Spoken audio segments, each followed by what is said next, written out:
Irish tomb reveals truth about the country's past.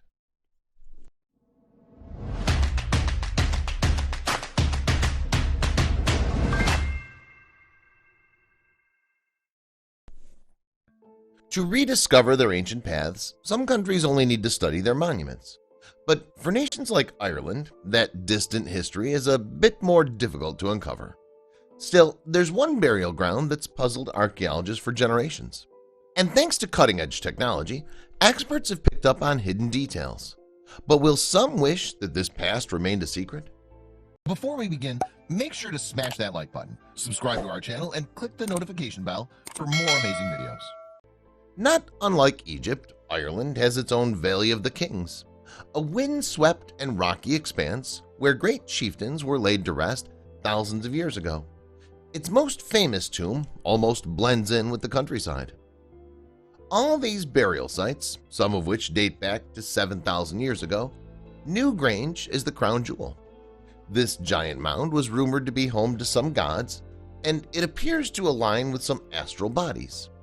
Its deepest chambers contain human remains. No modern scientist has been able to decode Newgrange's meaning, but Dr. Daniel Bradley of Trinity College believed he could succeed where so many others had failed. The geneticist emerged as one of the foremost experts in ancient DNA and surveyed the mound with his colleague Lara Cassidy.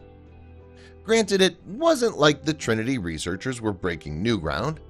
County Meath residents had known about Newgrange for centuries, and sometimes borrowed stone from the structure for their own homes. While a proper archaeological excavation began in 1962, was there anything left for Bradley and Cassidy?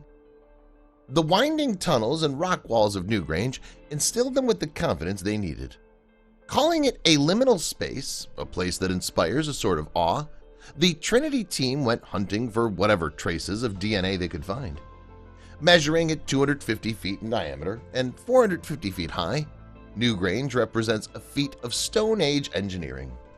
Cassidy and Bradley surmised that anyone connected to the site must have been socially prominent, and anyone buried there must have been legendary.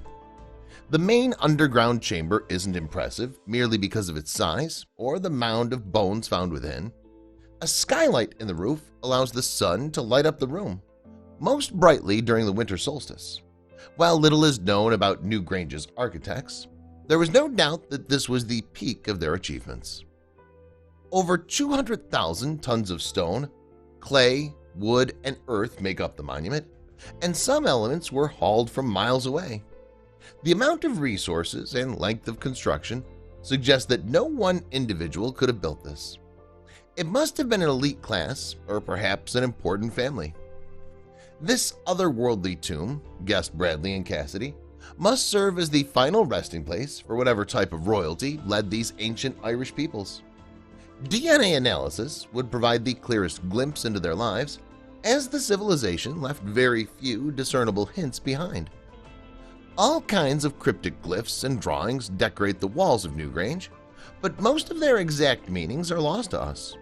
Without any sort of Irish Rosetta Stone to guide them, the Trinity researchers turned their attention to a less pleasant-looking feature. They collected samples from the bones in the main chamber. Beyond determining the date of death, Bradley and Cassidy hoped to learn where these people came from and whom they were related to. Their initial findings had no lack of intrigue. One DNA sample took their breath away. After isolating genes inherited from the person's father and mother, Bradley and Cassidy were shocked to observe that many of these sequences were nearly identical. These similarities went beyond the parents hailing from the same community. They were so alike that the deceased parents must have been from the same family. Could this prominent Irishman really have been the product of incest? Well, sibling relationships aren't just limited to Game of Thrones. While the taboo of incest was likely very much present in ancient Ireland, powerful families, like those who built Newgrange, could rise above the rules. By marrying and procreating with each other, noble brothers and sisters could consolidate power within their own family.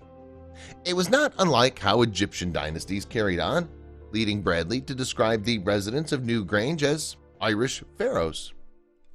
This finding also correlated with long-held Irish folklore. Historical records compiled in the Middle Ages mentioned a King Bressel who was in a relationship with his sister and died near Newgrange.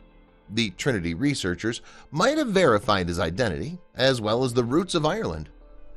The pharaoh in this tomb had only a trace of indigenous genes in his remains, indicating that these rulers of Ireland originated somewhere else. Continued study of the site could unveil the early human migration patterns that established Europe as we know it. The discovery sent waves throughout the academic community, though not without some criticism. David Reich, an expert in prehistoric human migration, pointed out that some of the Newgrange burials occurred hundreds of years apart, gaps that could complicate any narratives about the evolution of the Irish people. Clearly, there's more work to be done, but because remnants of Ireland's earliest civilizations are buried all over the place, if you know where to look, historians have gotten more leads on the truth of Ireland's past than they suspected. Just after things were seeming to settle down at Newgrange, a turf cutter from Northern Ireland called Jack Conway went out to work on the Emleg Bog. At first, all looked normal, but he was about to unearth something that hadn't seen the light of day for thousands of years. While he was working, Jack's shovel hit something quite a bit harder than the peat he was trying to harvest. He quickly dug it up, especially since it would hardly be the first time that something mysterious was unearthed from the bogs before. You see, the land that became the bogs was once the intersection of three different ancient kingdoms and was thought to be a place with supernatural powers, almost like something out of a high fantasy movie. The land's mystical reputation would bring people in droves to the bogs. Feeling a spiritual connection to the land, people would often come and bury offerings to the gods for their protection. Such sacrifices weren't meant to be dug up again, but the bogs actually do have a special property people discovered centuries later.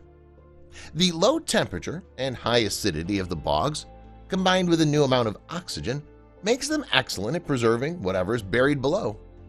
Over time, people have uncovered a veritable treasure trove's worth of artifacts from Irish peat bogs. Because the bogs prevent decomposition, old objects, including tools, coins, jewelry, and other thousand-year-old curios, have been found in relatively good condition. The preservative properties of the bogs also made them useful for a more sinister purpose, which made Jack's initial discovery a bit worrisome. The marshy depths of the Emleg Bog were almost particularly good at mummifying bodies.